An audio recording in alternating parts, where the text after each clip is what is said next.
अस्सलाम वालेकुम नाजरीन, अगर अभी तक आपने हमारे इस चैनल नोवेल्स टीवी उर्दू और नोवेल्स टीवी उर्दू एक्स्ट्राज को सब्सक्राइब नहीं किया है तो सब्सक्राइब कर लें और पास ही घंटी के आइकन को जरूर क्लिक करें ताकि हमारी वीडियोस की नोटिफिकेशन सबसे पहले आपको पहुंचे। जज़ाकल्लाह। बिस्मिल्लाहिर्रहमानिर्रहीम। क़ाब सुल्तान उमादुद्दीन जंगी के दौर के एक मुजाहिद आमिर बिन नाफे की उलुल अंगेज दास्तान। Episode number 9। आमिर दिन रात मेहनत करके अपनी कुव्वत में इजाफा कर रहा था। अब दूर दूर की सरहदी बस्तियों के मुसलमान भी उससे पूरा ताउन कर रहे थे। अब उसके पास 8000 मुस्लिम और तरबियत याफ्ता मुजाहिदों का लश्कर था और 9 आमोज सिपाही जो अभी जेर तरबियत थे। इसके अलावा थे पहाड़ों के दामन में वाक़ई मुस्तक़िर को और वसी कर दिया गया था और जो सिपाही शादीशुदा थे अब उनके लिए अपनी बीवी बच्चों के साथ रहने का इंतजाम कर दिया गया था। एक रोज आमिर, नकीब, साद और मोनिस 9 आमोज जवानों को जंगी तरबियत देने के बाद दोपहर के खाने के लिए हवेली में दाखिल हुई। मोनिस उस तरफ मुड़ गया जहां वो अपनी बीवी आसमा के साथ रहता था। आमिर, नकीब और साद हवेली के दूसरे हिस्से की तरफ चले गए। आमिर ने देखा सहन में राशिल और उमैमा बैठी बर्तन धो रही थी। उस सामने वाले कमरे में मायरा बैठी शायद उन्हीं का इंतजार कर रही थी। राशिल के पास से गुजरते हुए आमिर रुक गया। इतनी देर तक मारिया भी उठकर बाहर आ गई। आमिर ने सिर्फ एक लम्हा राशिल की तरफ देखा, फिर धीमी सी आवाज में उसने पूछा, तुम यहाँ कैसी हो? राशिल के होठों पर मुस्कुराहट फैल गई। उसने कहा, बहुत दिनों बाद आपने सवाल किया है। गो मैं यहाँ असीर हूँ, लेकिन मेरी जिंदगी असीरी सी नहीं है। मुझे यहाँ अपने घर से भी बेहतर माहौल मिला है। आदमी ने इस बार मारिया की तरफ देखते हुए कहा, माँ, राशिल से घर का काम ना लिया करो वरना यहाँ से वापस जाकर हम सब की बुराई करेगी।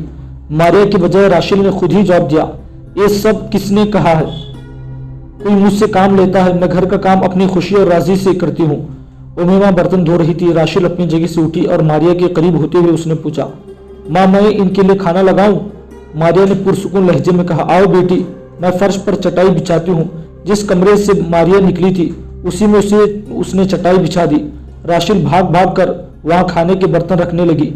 आमिर, नकीब और साद भी चटाई पर बैठकर खाना शुरू करने ही लगे थे कि हवेली की बैरूनी दरवाजे पर दस्तक हुई। आमिर अपनी जगह से उठता हुआ बोला, तुम दोनों भाई खाना खाओ, मैं देखता हूँ कौन आया है। नकीब ने फौरन उठकर जूते पहनते हुए कहा, आप बैठिए, मैं खुद देखता हूँ कि कौन है। आमिर चटाई पर बैठने लगा था कि उसने दरवाजे पर मोनिस की आवाज सुनी।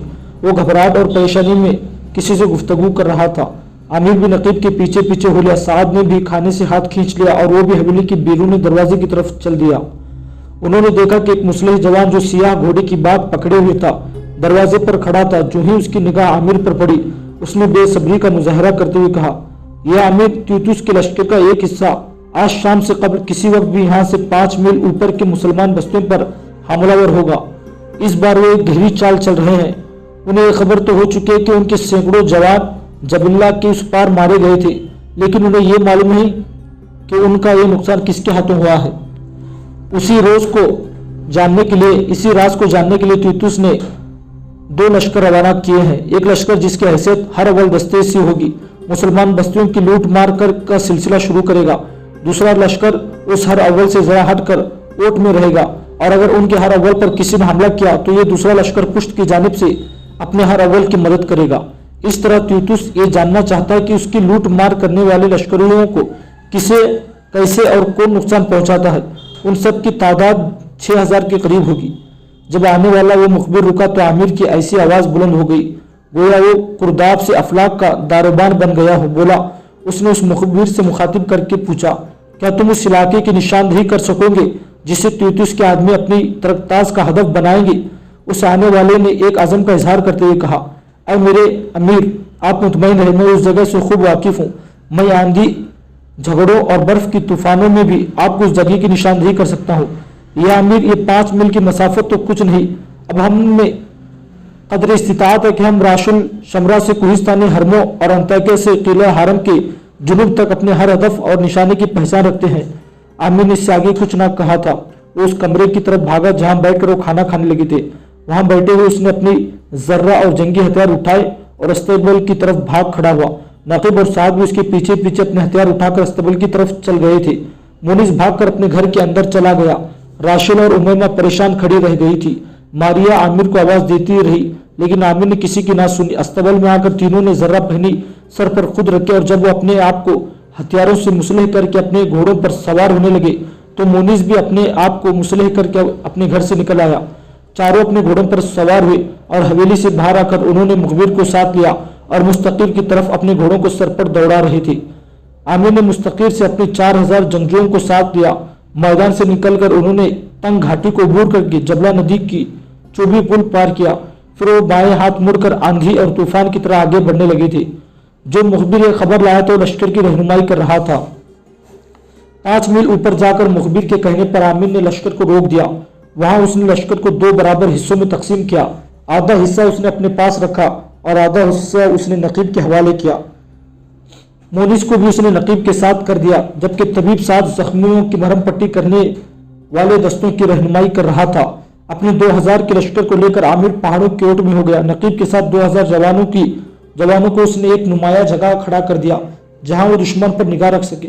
इस तरह 2 ग्रोहों में बंटकर वो दुश्मन का इंतजार करने लगे थे। कोई 1 साल बाद त्यूतुस का एक लश्कर वहां नमूदार हुआ। लश्कर की तादाद 3000 से किसी सूरत कम ना होगी और वो वहां से गुजरकर जुनूब में वाकई मुसलमानों की बस्तियों की तरफ बढ़ना चाहता था, लेकिन नकीब उनकी राह रोक खड़ा हुआ और कोहिस्तानी से घिरी हुई एक वादी में दोनों लश्कर एक दूसरे से बरसरे पैकार हो गए थे। नकीब ने शुरू ही में दुश्मन को जमने ना दिया था। गो उसका लश्कर तादाद में त्यूतुस के उस रूनुमा होने वाले लश्कर से आधा था।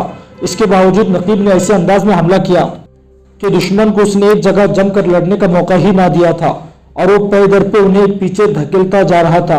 ऐन उसी वक्त जबकि नकीब अपने मुख्तसर से लश्कर के साथ दुश्मन को शिकस्त से 2-4 करने वाला था, पहाड़ों के अंदर से त्यूतुस का एक लश्कर और नमूदार हुआ।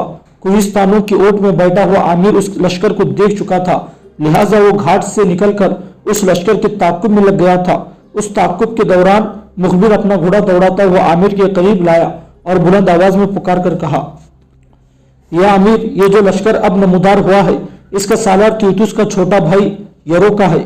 आमिर ने जवाब में कुछ ना कहा था, ताहम उसके चेहरे पर आहनी जज्बे बिखर गए थे। उसके साथ ही आमिर ने अपनी बुलंद आवाज में अल्लाह अकबर की सदा बुलंद की। जवाब में लश्कर ने कई बार कोहिस्तानियों के सीने चीर देने वाली आवाजों में तकबीर बुलंद की। आमिर पुश्त की जानिब से यरूका के लश्कर पर हमलावर हो गया था। अल्लाह अकबर की सदाओं से नकीब के साथ लड़ने वाले त्यूतुस का लश्कर भी चौंक पड़ा और वो तेजी से पसपा होकर यूरका के साथ आ मिला था। अब एक तरफ से आमिर और दूसरी तरफ से नकीब और मुनिस दुश्मन पर हमलावर हो रहे थे। यरूका की एक माहिर जंगजू था, लेकिन आमिर और नकीब के सामने वो अपने मुत्तहद लश्कर के साथ भी जम ना सका। उसकी हालत उस गधे जैसी हो गई थी जिस पर किसी भूखे और खूंखार शाहीन ने हमला कर दिया हो। आमिर ने कुछ ऐसे अंदाज में यरूका के लश्कर का कत्लेआम शुरू कर दिया था जिसे कोई जवान और तवाना टकरा रहा सहरा को काट कर फेंक देने का अज़म कर चुका हो। जल्द ही यरूका के लश्कर में शिकस्त के आसार वाजे हो गए। आमिर की तरफ से उन पर नाकाबिल तलाफी ज़रब लग रही थी, लिहाजा यरूका अपने लश्कर को लेकर आमिर के मुखालिफ से भागा। वहां मुनीस दुश्मन से जिंदगी और मौत की जंग कर रहा था। यरूका ने अपने बच्चे को लश्कर के साथ जब उस तरफ से भागना चाहा तो मुनीस ने अपने इर्द गिर्द लड़के सिपाहियों के साथ आहनी दीवार बनकर यरूका की राह रोक दी थी। यरूका की हालत उस भीड़े जैसी हो गई थी जिसे हर तरफ से नेजा बारूद चौकियां ने घेर लिया हो। उसे अपनी जिंदगी तक खतरे में पड़ती दिखाई दे रही थी, क्योंकि पुष्ट की तरफ से आमिर लड़ता लड़ता असल की तरफ पैगाम लेकर जा रहा था और यरूका ने फरार की राह बनाने के लिए अपने लश्कर की पूरी कुव्वत के साथ उस तरफ हमला कर दिया जहां मुनीस लड़ रहा था। यरूका ने मुनीस पर हमला करके उसे खत्म कर दिया और अपने चौथाई हिस्से से भी कम बचने वाले लश्कर को लेकर वो फरार होने में कामयाब हो गया था। साथ में अपने दस्तों के साथ आगे बढ़कर मुनीस और उसके साथियों की तिब्बी मदद करना चाहिए, लेकिन वो तो सब मौत की गुर्दबी से बगलगिर हो चुके थे। आमिर अपने घोड़ा भगाता हुआ मुनीस की लाश के करीब आया। घोड़े से उतरकर चंद लम्हों तक वो लहू लहान मुनीस को देखता रहा। फिर झुककर उसने मुनीस की पेशानी चूमते हुए कहा, ऐ इब्न नसर, खुदा की कसम तूने अपना हक अदा कर दिया है। अब मैं यरूका से तेरा किसास से हक अदा करूंगा। सिपहर के करीब जब उमैमा शहर के कोने में पत्थरों से बनी हुई पानी के पुख्ता हौज पर बैठी कपड़े धो रही थी, राशिल उस कमरे में दाखिल हुई जिसमें मारिया बैठी हुई थी। आमिर, नकीब और साद की जंग पर भूखा चले जाने पर वो उदास और अफसोदा बैठी हुई थी। राशिल उससे करीब गई और मुदहम से अंदाज में पूछा, ऐ मादर मेहरबान, मैंने सुन रखा है कि तुम पहले ईसाई थी, बाद में को मुसलमान हो गई। अगर ये सच है तो क्या तू बता सकोगी कि किन हालात ने तुम्हें ईसाई छोड़ने पर मजबूर किया? मारिया चंद लम्हों तक राशिल को घूरने के अंदाज में देखती रही, फिर उसने कहा, मैंने नसरानियत की सच्चाइयों की वजह से हल्का बगोश इस्लाम हुई हूँ। राशिल ने उसके सामने बैठते हुए पूछा, ये क्या बात हुई? तुम नसरानियत की सच्चाइयों से कैसे और क्यों कर अपना आप तब्दील करने पर मजबूर हुई? मारिया ने उसकी तरफ देखते हुए कहा, मैंने ठीक कहा है। ये सच्चाइयाँ वो पेशगोइयाँ हैं जिनका ताल्लुक नबी आखिरी ज़माना सल्लल्लाहु अलैहि वसल्लम की आमद से है और जो अहदनामा अकलीक और अहदनामा जदीद दोनों में पाई जाती है। राशिल ने दिलचस्पी का इजहार करते हुए पूछा, तुम तो पैदाइशी नसरानी थी, फिर इस कदर उम्र गुजारने के बाद सच्चाइयाँ कैसे तुम पर असरअंदाज हुई, और वो भी उल्टी कि तुमने अपना आबी मजहब ही तर्क कर दिया? मारिया ने किसी कदर खुफकी में कहा, इन सच्चाइयों का मुझ पर मनफी नहीं मुस्बत असर हुआ है और मैंने पुकारने वाले की पुकार का सही जवाब दिया है। मैं पहले उनसे आगाह न थी। एक मुस्लिम मुबल्लिग हमारी बस्तियों में घूम फिर कर वास करता था। वो तौरात और इंजिल का भी बहुत बड़ा आलिम था। कोई राहिब मजहबी मामलात में इसका सामना करने की जरूरत ना करता था। इसकी बातों से मुतासिर होकर मैं ही नहीं, कई राहिब भी इस्लाम कबूल कर गए। इसके वाइज में सच्चाई और मीठी तड़प थी, उसके बातों में खुलूस और पाकिजगी और उसकी पुकार में कशिश और जिंदगी की हरारत थी, और मैं तौरात की इंजील की पेशगोइयों पर ईमान लाई। राशिल मारिया के करीब हुई और उसके कंधे पर हाथ रखते हुए कहा, उस मुस्लिम मुबल्लिग ने तुमसे जो पेशन गोइयाँ की थी वो मुझसे भी कहो, मैं देखूं तो वो कैसी वजनी और हकीकी है। मारिया ने जरा सोचते हुए कहा, उसने पेशन गोइयाँ तो बहुत सी बताई थी, लेकिन मुझे उनमें से चंद एक ही याद रही होंगी। बहरहाल तुम सुनो। तौरात के इस्तिस्ना बाब 33 की आयत 2 में लिखा है कि खुदावंद सीना ने और शरीर से उन पर जाहिर हुआ, वो कोहे फारान से जलवागर हुआ, 10,000 कुदसियों के साथ आया, उसके दाहिने हाथ में उनके लिए शरीयत थी। मारिया रुकी और फिर गौर से राशिल की तरफ देखते हुए कहा, इस पेशगोई की तफसीर सुनो बेटी। सीना से मूसा अलैहिस्सलाम आए, वादी शरीर से जिसके अंदर बहुत अलहम और नासिरा है, वहाँ से हजरत ईसा अलैहिस्सलाम आए। कोहे फारान मक्का का एक बहुत बड़ा पहाड़ है, वहाँ से नबी आखिरी ज़माना सल्लल्लाहु अलैहि वसल्लम का ज़ुहूर हुआ। 10,000 कुदसी वो सहाबा इकराम है जिनके साथ आप मदीने से निकलकर मक्का में दाखिल हुए। मारिया के इस इंकिशाफ पर राशिल कहीं खो गई थी। राशिल ने मुतासिर को लहजे में कहा, कुछ और भी कहो माँ, तुम्हारी इस गुफ्तगू में एक इंकिशाफ। और राशिल कहते कहते रुक गई क्योंकि कमरे में अमीस दाखिल हुआ। राशिल जब खामोश हुई तो अमीस ने मारिया की तरफ देखते हुए पूछा, अरे बहन राशिल क्या पूछ रही थी? मारिया ने एक बार मुस्कुराकर राशिल की तरफ देखा, फिर उसने कहा, इसने मुझे पूछा था कि मैं मुसलमान कैसी हो गई, और मैं इसके जवाब में उसे वो पेश गोइयाँ सुना रही थी जो इंजिल और तौरात में है, जिनसे मुतासिर होकर मैंने इस्लाम कबूल किया था। अमीस ने कुछ सोचा, फिर उसने कहा, राशिल मेरी अच्छी बेटी, जो कुछ मारिया बहन ने तुमसे कहा इसके अलावा मुझसे भी कुछ सुनो। मैं तुम्हें तौरात और इंजिल के चंद बाब और आयत लिखाता हूँ।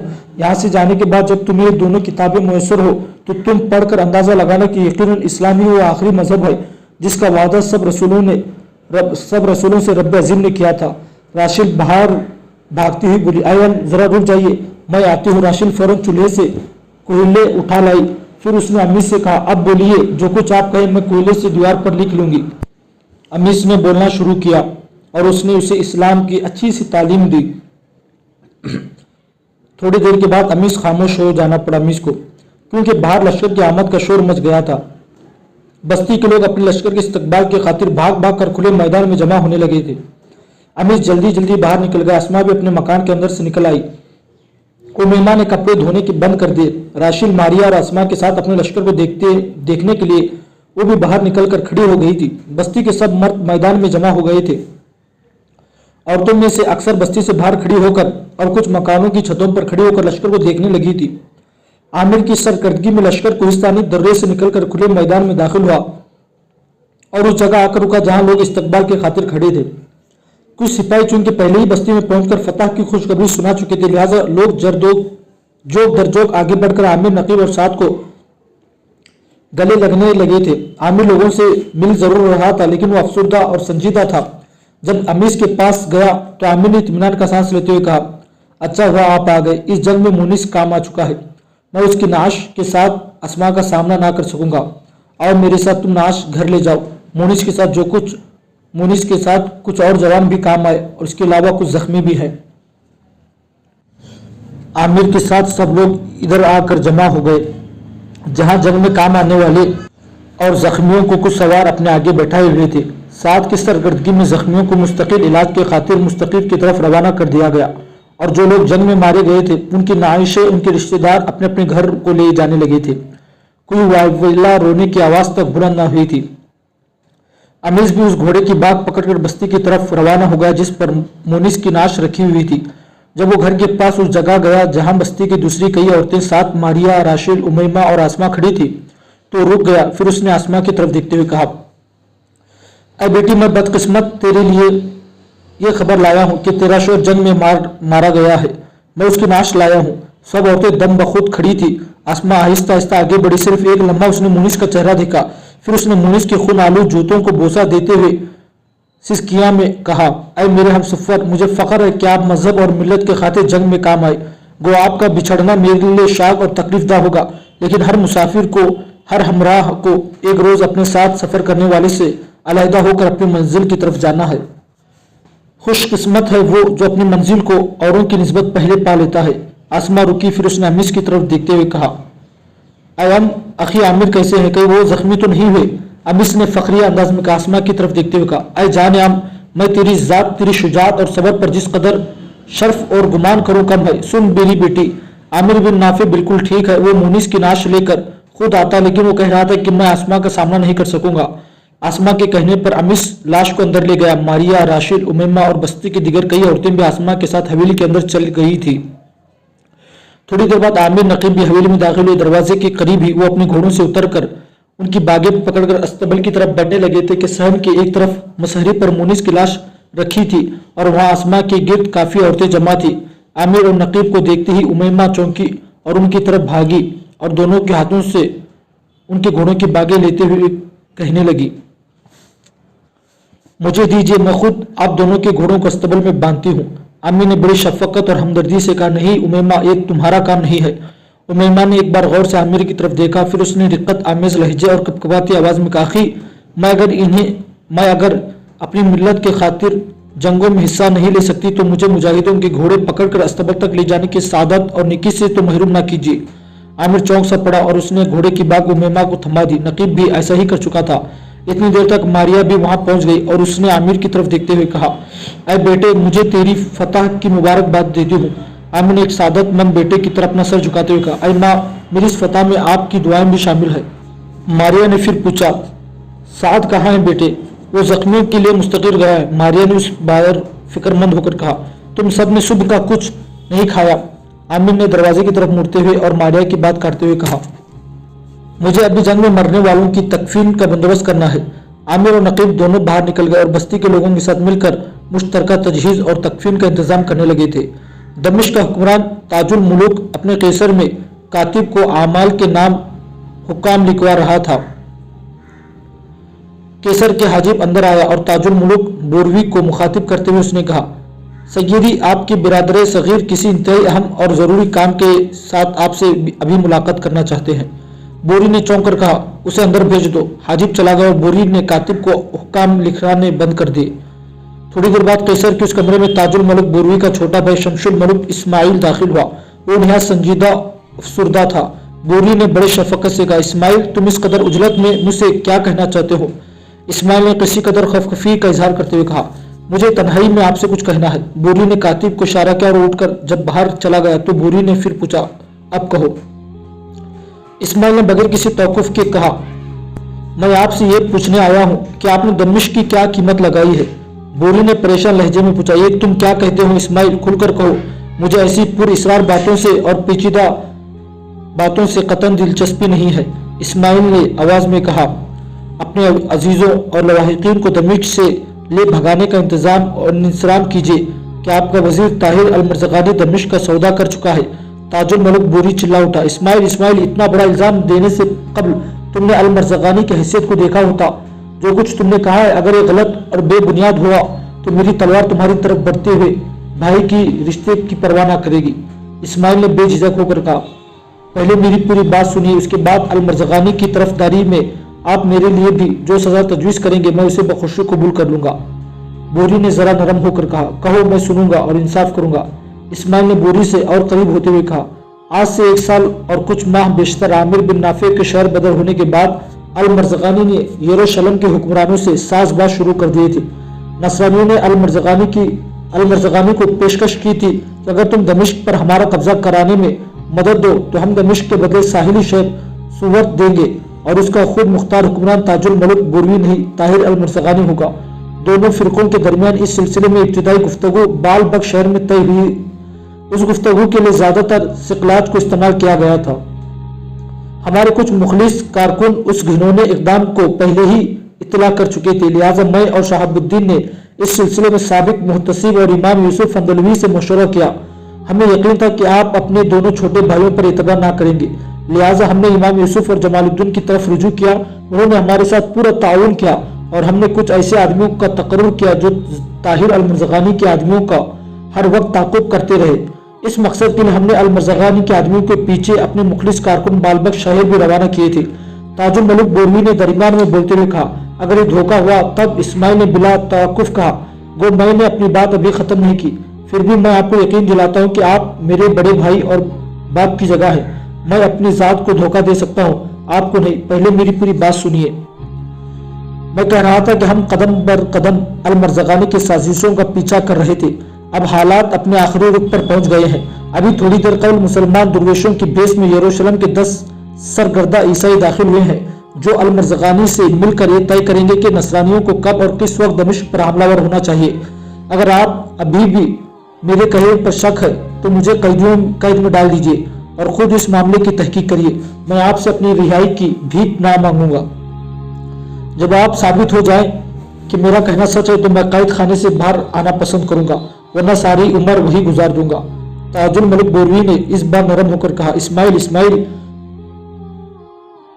मेरे भाई, मुझे तुम पर एतमाद है। मैं समझता हूँ तुम जो कदम भी उठाओगे इसमें हम सब भाइयों की बेहतरी और भलाई होगी। अब तुम कहो हमें क्या कदम उठाना चाहिए, और क्या तुमने यरूशलेम के इन 10 नसरानियों को खुद दमिश्क में दाखिल होते देखा है? इस्माइल ने इस बार मुतमईन अंदाज में कहा, न सिर्फ दमिश्क में बल्कि ताहिर अल-मरज़गानी की हवेली में भी दाखिल होते हुए मैंने उन्हें खुद देख चुका हूँ। अगर आप मेरी बात माने तो अभी और इसी वक्त ताहिर अल-मरज़गानी को नसरानी सिमत अपनी गिरफ्त में ले ले। मैं शहाबुद्दीन को चंद कारकुनों के साथ उन पर निगाह रखने के लिए तायद करके आया हूँ। मैं पहले शहाबुद्दीन को आपके पास भेज रहा था लेकिन उसने आने से इनकार कर दिया। वो कह रहा था कि गो मैं छोटा और अजीज हूँ लेकिन आखिर मेरी बात ना मानेंगे, लिहाजा मैं खुद हाजिर हुआ हूँ। ताजुल मलिक के चेहरे पर सहरा की खुश्क नखल की तरह हौलनाकी और अलविदाई शाम जैसी वहशत छा गई थी। थोड़ी देर तक कुछ ऐसी खामोशी तारी हुई रही। उसके बाद उसने कहा, इस्माइल मैं समझता हूँ तुमने साबिक मुहतसिब जमालुद्दीन और दमिश्क के शेरदिल और मुखलिस फर्जंद आमिर बिन नाफे से ज्यादती की है।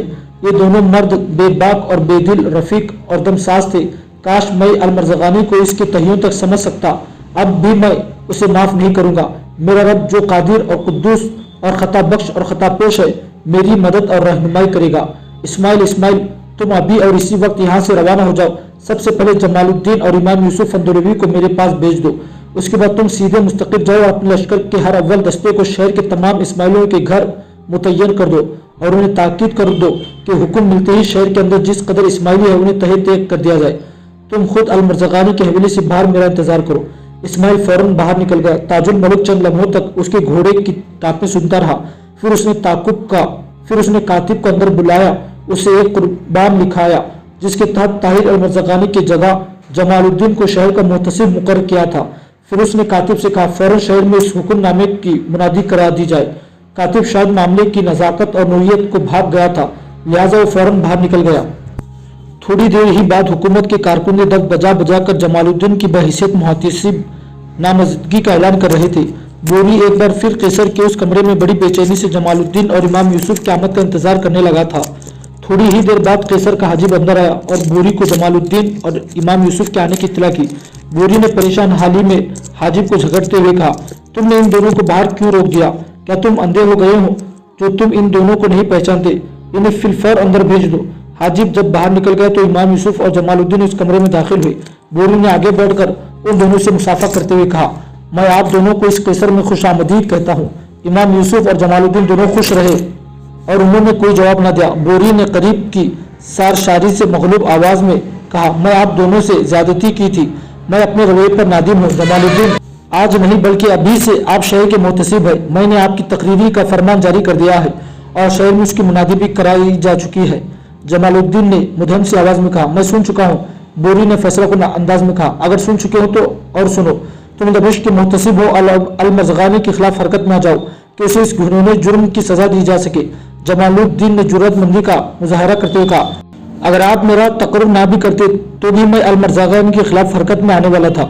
मैं आपके हाथों अपनी गर्दन कटवा सकता हूँ, लेकिन दमिश्क के शहर को सौदा नहीं होने दे सकता था, जहां मेरे अजदाद की सुतूत और सरबुलंदी के ऐवान इस्तिदा है। बोरी ने कहा, चलो मैं भी तुम्हारे साथ चलता हूँ। तीनों एक साथ कैसर से बाहर निकले। वहां जमालुद्दीन ने कुछ मुसले सवार खड़े थे। बोरी वहां खड़ा होकर इंतजार करने लगा। इतनी देर तक उसके मुहाफिज दस्ते भी तैयार होकर कैसर से बाहर आ गया। उनके साथ बोरी की सवारी भी थी। बोरी फौरन अपने घोड़े पर सवार हो गया और यूं वो तीनों मुहाफिज दस्ते और जमालुद्दीन के मुसले सवारों के साथ अल-मज़गानी की हवेली की तरफ रवाना हो गए थे। जब वो वहां पहुंचे तो उन्होंने देखा बोरी ने दोनों छोटे भाई इस्माइल और शहाबुद्दीन वहां खड़े थे और मुसले जवान अल-मज़गानी की हवेली का मुहासरा कर चुके थे।